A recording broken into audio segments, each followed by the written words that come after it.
Ay mga palangga, ito po yung lingkod, buhay mahirap, buhay, probinsya mga palangga. On the way po, pauwi po natin kanina, galing po sa trabaho.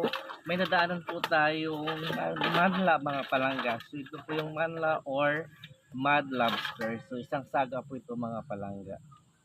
So one time po manguha po tayo itong mga palangga. So wala lang po time yung lingkod, kaya hindi po tayo nakapanguha po itong mga palangga. So ito po yung menu po natin for today, ginataang manla. So gagawin po natin ito, pilinisan po muna natin dito sa ilog mga palangga. Kasi po nasa putik po sila ito nakatira. So linisan po natin mga palangga. Brasan po natin sila bago po natin lutuin ito po. So matataba po mga palangga dahil po sa tiyan mo makikita po nagadilaw po mga palangga. Yan, mataba po yan.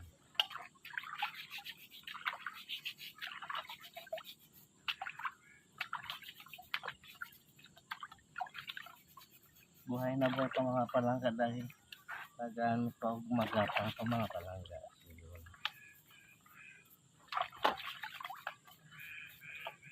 Masarap ito mga palangga, manamis-namis pa naman pag uminom ka ng tubig pag kumakain ka ito mga palangga. Yan.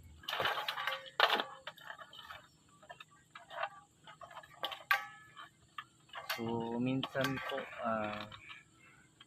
gusto din po na yung lingkod kumain ito mga palangga dahil dito mataas mo kanyang cholesterol na paminsan-minsan lang po mga palangga.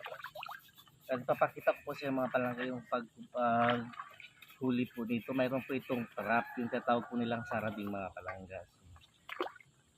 So, madali lang po ito mga palangga, kaya lang wala po tayo.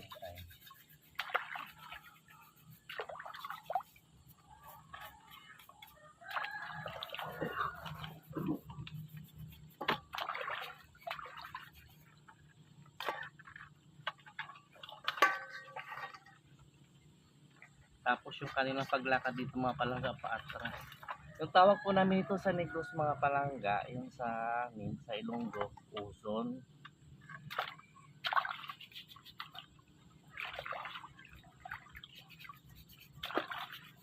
Iba-iba po yung tawag dito sa iba't ibang lugar mga palangga.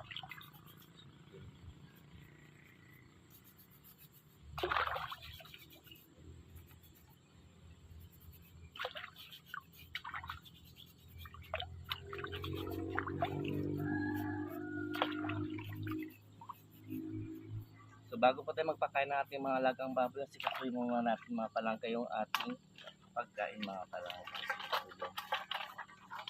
Kasi